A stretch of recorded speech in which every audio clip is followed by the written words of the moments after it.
Assalamualaikum warahmatullahi wabarakatuh. Perkenalkan, nama saya Andre dengan NIM 2311133. Perkenalkan, nama saya Abdi Wahyudi dengan NIM 2311160.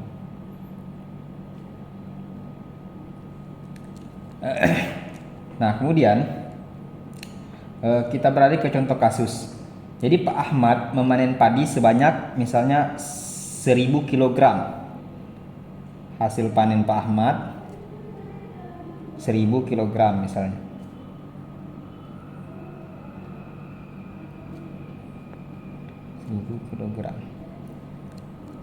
Nah, kemudian sawahnya ini menggunakan irigasi alami dengan harga gabah saat ini Rp5.000.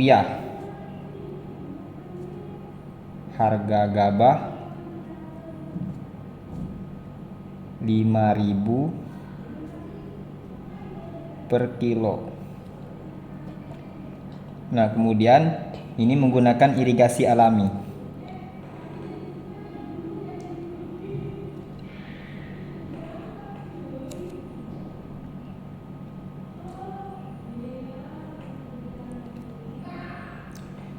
Kemudian bagaimana cara menghitungnya?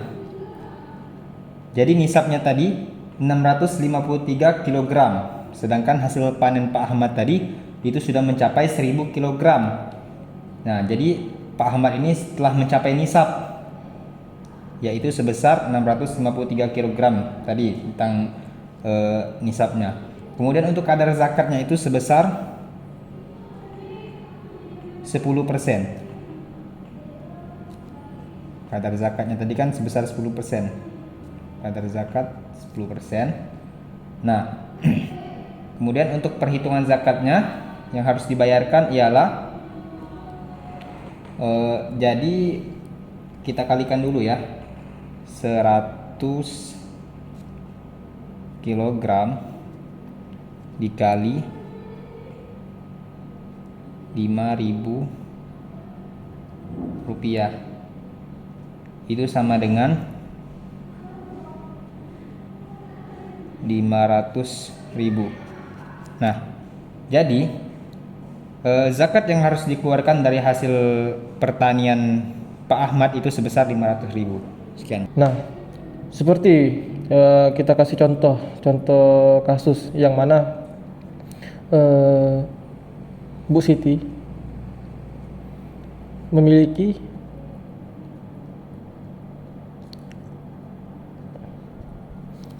emas 100 gram kita masukin ya. Dengan harga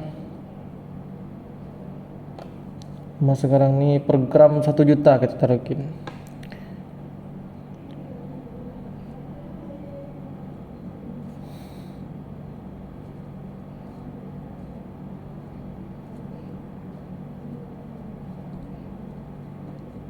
Nah, kita taruhin harga emas sekarang ini 1 juta. Nah, secara penyelesaian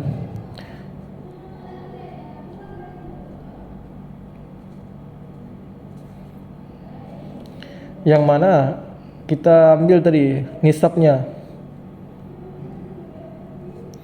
85 gram.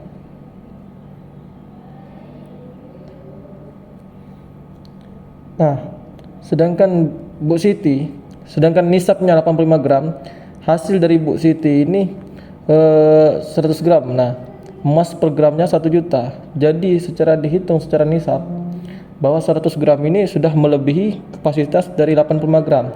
Berarti Bu Siti ini sudah wajib untuk membayar zakat emas ini.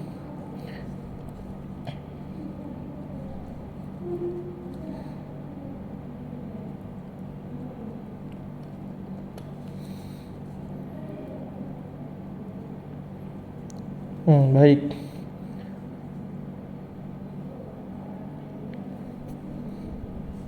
Jadi kadar zakatnya yang mana sebesar 25% tadi 25% tadi, terus kita perhitungan zakatnya langsung.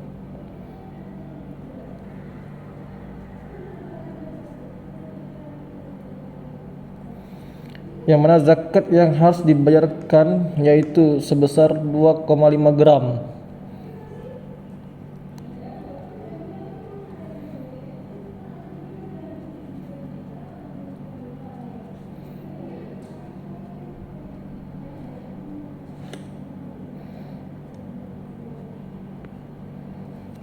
Gram emas atau setara dengan 2,5 ini 2,5 gram ini dikalikan harga emas yang tertera tadi atau harga emas 1 juta. Jadi jika 2,5 gram ini dikali 1 juta, hasilnya yaitu 2,2.500.000.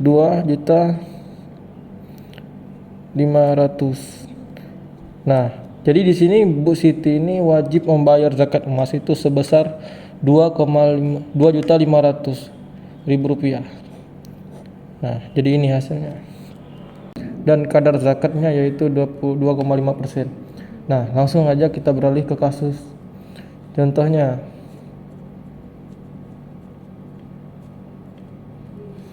yang mana Pak Budi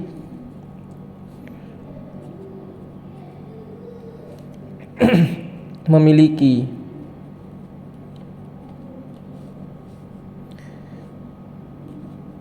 penghasilan bersih yang mana bulanannya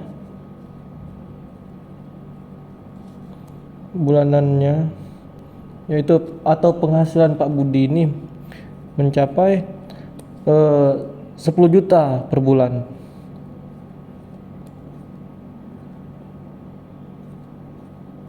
Baik, 10 juta. Nah, sedangkan harga emas sekarang ini atau kadar zakatnya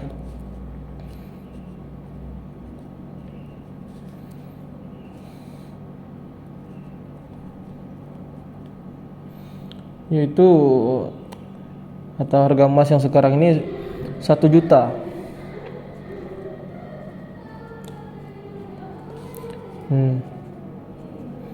1 juta per gramnya. Jadi kita langsung ke penyelesaiannya.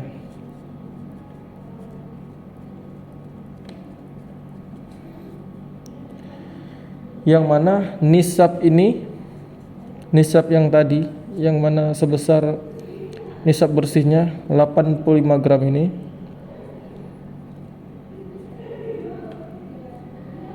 gram itu dikalikan 1 juta.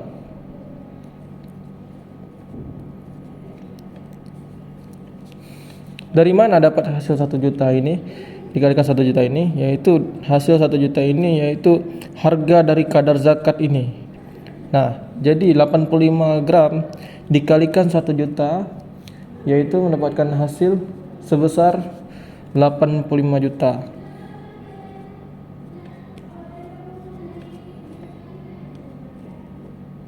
Nah, 85 juta ini baru zakat bersihnya.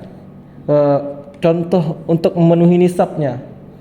Jadi sedangkan penghasilan Pak Budi ini per bulan itu 10 juta.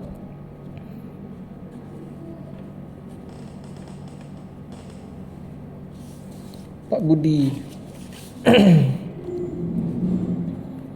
Pak Budi 10 juta. Nah, sedangkan kita kali per tahun 10 juta itu 10 juta dikalikan dengan hasil per tahun yang tadi yaitu 1 juta harga kadar zakat ini sudah melebihi atau melampaui dari kadar zakat dari itu nisabnya yaitu 120 juta. Nah, jadi sudah melebihi kadar zakatnya sehingga memenuhi nisab. Jadi sudah memenuhi nisabnya.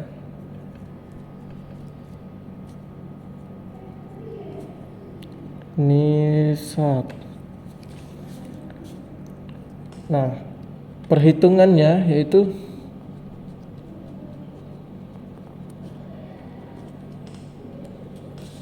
yang mana zakat yang harus dibayarkan itu eh,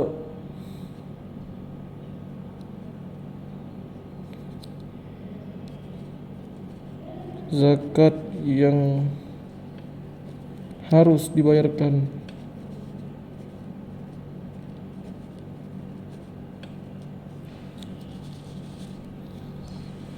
250.000 atau ini 250.000 ini per bulan atau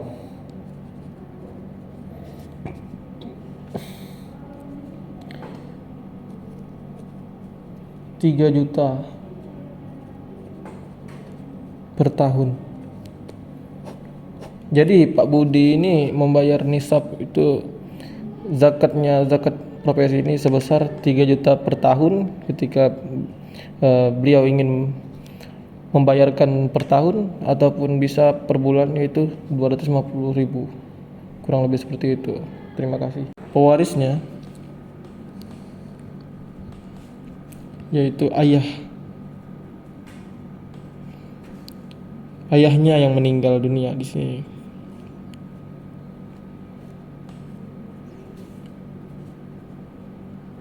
Nah, pewaris yang ditinggal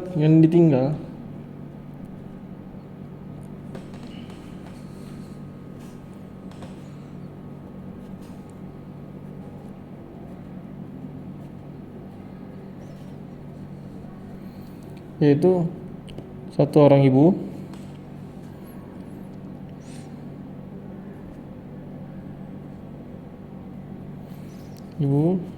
satu orang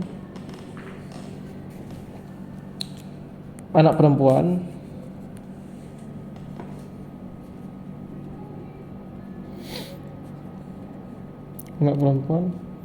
dan 2 saudara kandung laki-laki. Jadi secara ini pembagian warisnya yaitu hak ibu itu sebesar yaitu 1/6 karena waris ini memiliki anak, yang mana terdapat dalam Quran surah An-Nisa ayat 11, itu sebesar 1/2 karena dia satu-satunya anak, yang mana terdapat dalam Quran surah An-Nisa ayat 11 juga. Dan saudara kandung, hak saudara kandungnya yaitu mendapatkan sisa harta jika ada.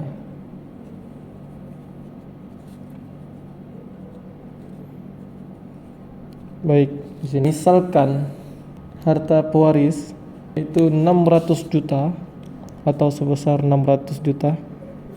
Jadi bagian ibu atau hak ibu itu 1/6 dikalikan 600 juta tadi, yang itu mendapatkan hasil sebesar 100 juta. Nah, terus bagian anak perempuan itu tadi sebesar 1/2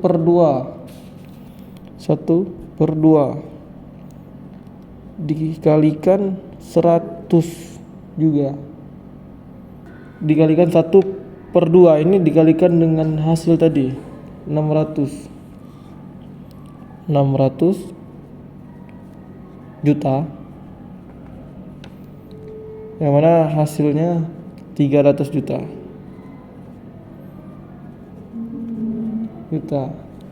Dan sisa harta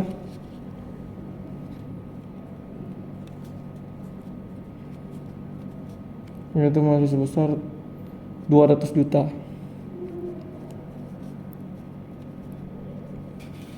Sedangkan bagian saudara kandung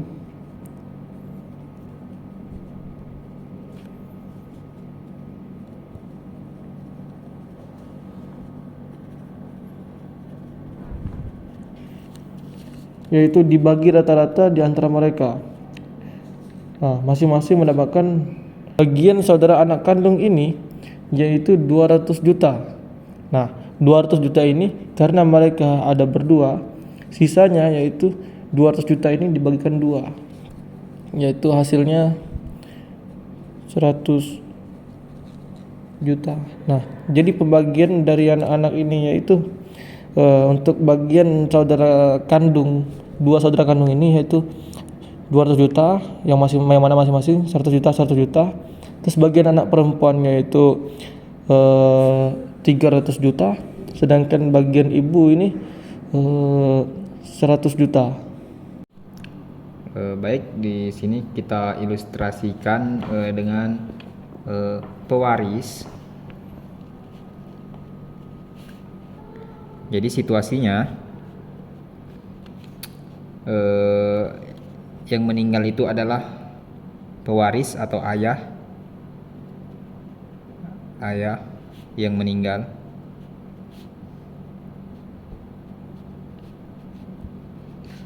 Nah, kemudian yang ditinggalkan itu ialah yang tadi istri satu orang, istri. Kemudian yang selanjutnya ialah satu orang anak laki-laki.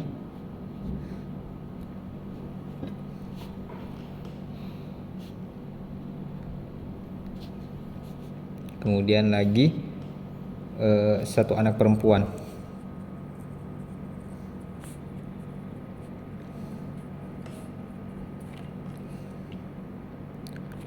Dan untuk pembagian warisannya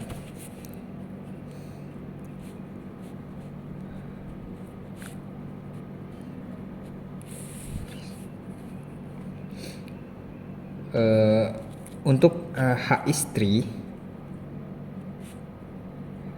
ya, itu mendapatkan sebesar 1/8 bagian karena pewaris ini memiliki anak, sebagaimana dijelaskan dalam Quran surah An-Nisa ayat 12. Nah, kemudian yang selanjutnya sisa harta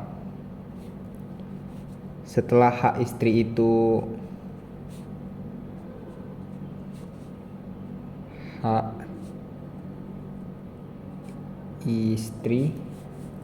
diambil.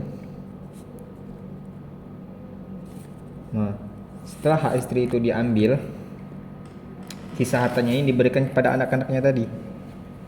Nah, pada anak-anaknya. Jadi anak laki-laki itu mendapatkan 2 ya, sebagaimana Quran surah An-Nisa ayat 11.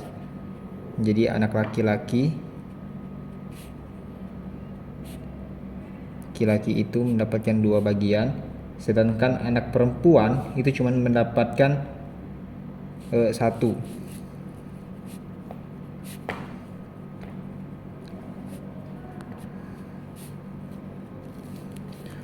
Nah, jadi sudah jelas kan? Terus gimana langkah perhitungannya? Yang pertama, kita cari tahu berapa harta dari pewaris. Misalnya hartanya tadi ialah sebesar 800 juta. Setelah kita ketahui hartanya ini 800 juta, nah kita kasih ke bagian istri tadi. Bagian istri tadi kan 1/8. Nah, kita kalikan dengan hartanya tadi sebesar 800 juta. Jadi 1/8 dikali 800 juta itu sama dengan 100 juta. Kemudian untuk sisa harta,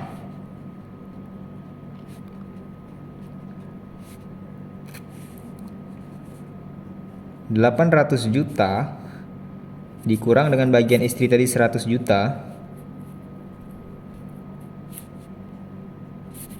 Jadi sisa 700 juta.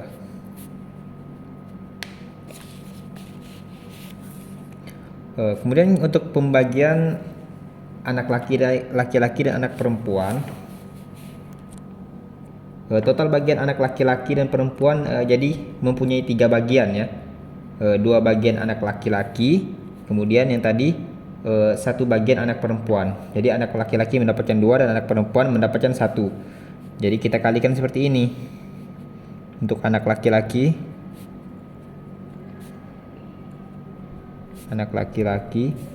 karena dia mendapatkan 2, ini kan kita bagi 3 tadi kan. Nah, jadi karena dia mendapatkan 2, kita tulis 2/3 di sini. 2/3 kita kalikan dengan 700 juta. Nah, 2/3 dikali 700 juta itu sama dengan 466,67 juta. Nah, kemudian untuk anak perempuan,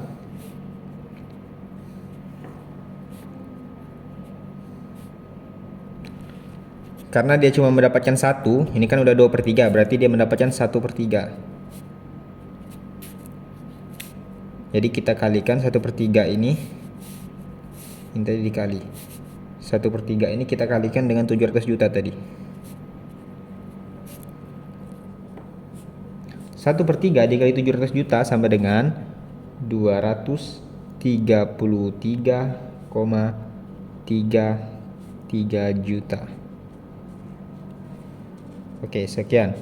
Nah, jadi untuk bagian istri itu mendapatkan 100 juta, untuk bagian anak laki-laki karena dia mendapatkan 2, dia itu 466,67 juta. Jadi 466,67 juta. Kemudian anak perempuan itu mendapatkan 233,33 juta. Sekian. Di sini kami akan menjelaskan bagaimana cara memandikan jenazah, yaitu pertama-tama jika tidak ada tempat khusus untuk memandikan jenazah, boleh media orang, yaitu diletakkan di bagian paha.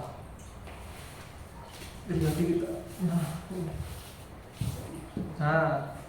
terus untuk mayitnya disiram. Ini kan kami cuma hanya berdua, jadi tidak bisa, jadi kami aja yang menyiram.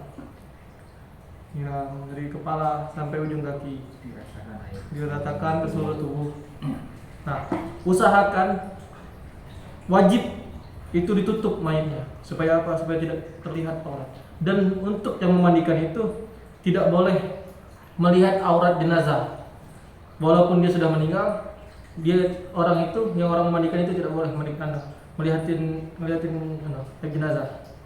Nah, di sini boleh langsung mulai digosok-gosok dari, ya, ini ditekan-tekan perut bagian menghilangkan daripada kotoran jenazah. Terus kalau udah selesai, nah langsung dibersihin bagian telinga, kaki, semuanya, bagian tubuh. Nah, langsung dari lanjut disiram pakai air sabun. Disiram.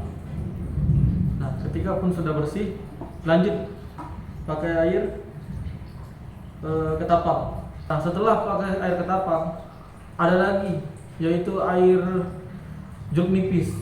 Supaya apa? Supaya menghilangkan aroma-aroma yang tidak sedap dari si mayit. Dan sudah disiram, baru diwudukan. Nah, yang mewudukan itu orang, termasuk orang yang memandikan tadi, yang mewudukan dia. Nah, selayaknya wuduk seperti biasa. Tapi bedanya kalau kita wuduk seperti biasa, kalau mayat ini wuduk secara kita yang mewudukkan. Baik teman-teman, setelah menggantikan kain, lanjut ke proses selanjutnya, yaitu mengkafani. Jadi untuk jenazah laki-laki itu kain kafannya ada 3 helai. Jadi sebelum itu kita taruh dulu talinya di bawah sekali, di bawah daripada kain kafannya. Untuk jumlah talinya itu disesuaikan saja dengan ukuran dari tubuh jenazahnya. Jadi untuk kain kafan laki-laki itu ada 3 lapis. Jadi lapisan pertama itu sebelah kiri, kemudian di sebelah kanannya, dan kemudian ada lagi di tengah-tengahnya. Dalam proses pemindahan jenazah, usahakan jenazahnya itu untuk tetap tertutup auratnya.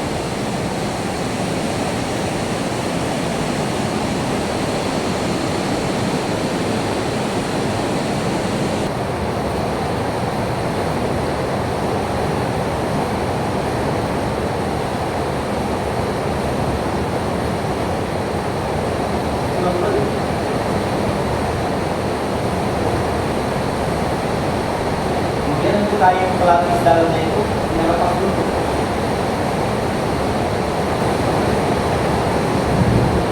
Bagian lubang-lubang termasuk bagian bukur dia keluar segala macam itu harus ditutup dengan kapas, tutup dengan kain kapas kiri dan kanan.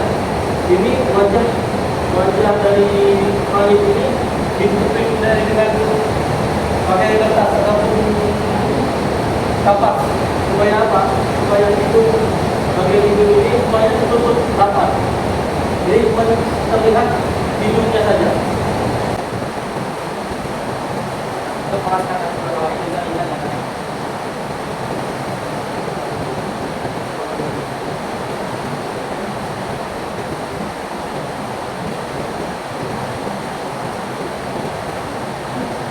Kapan ini usahakan bagian sana memutar ke arah sini dan ke arah sini memutar arah berlawanan. Jadi supaya apa? Supaya lebih erat dan ikatnya dengan ya.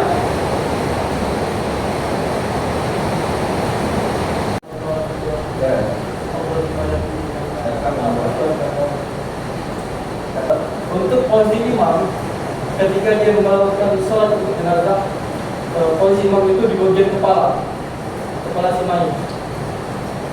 Untuk pembacaan niatnya masih dibacakan bersama-sama.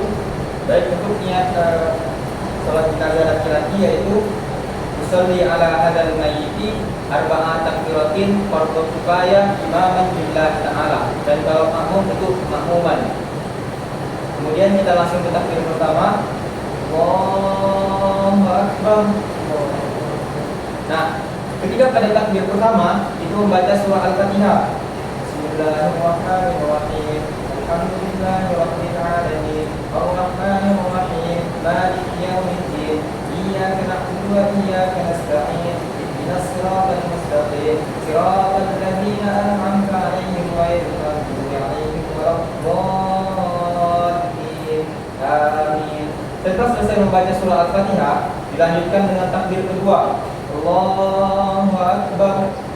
Ketika takbir kedua itu membaca salawat Ibrahimiyah, yaitu Allahumma salli ala sayyidina Muhammad wa ala ali sayyidina Muhammad kama sallaita ala sayyidina Ibrahim wa ala ali sayyidina Ibrahim wa barik ala sayyidina Muhammad wa ala ali sayyidina Muhammad kama barakta ala sayyidina Ibrahim wa ala ali sayyidina Ibrahim fil alamin innaka Hamidum Majid.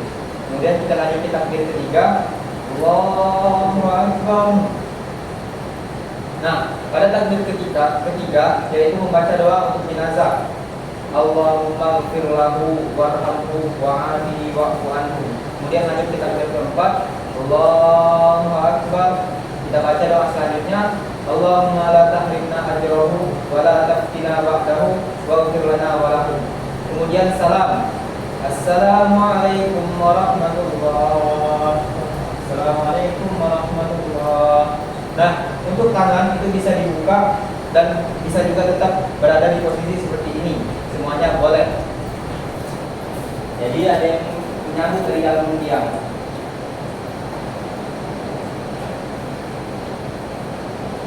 Kemudian jenazahnya kita letakkan ke tanah pada posisi menghadap kiblat dan tubuhnya dimiringkan. Kemudian kita buka untuk tali ikatannya. Nah, pada bagian kepala ini, bagian pipinya ini kita buka dan kita tempelkan ke tanah.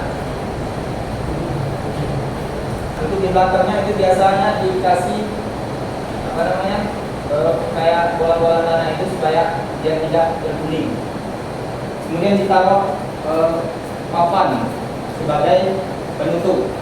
Setelah ditaruh papan, langsung ditimbun lagi dengan tanah. Nah, setelah selesai menguburkan, kita lanjut untuk membacakan talqin mayit dan doa untuk jenazah. Ada yang mengerjakannya. Baik, sekian video dari kami. Kurang lebih kami mohon maaf. Assalamualaikum warahmatullahi wabarakatuh.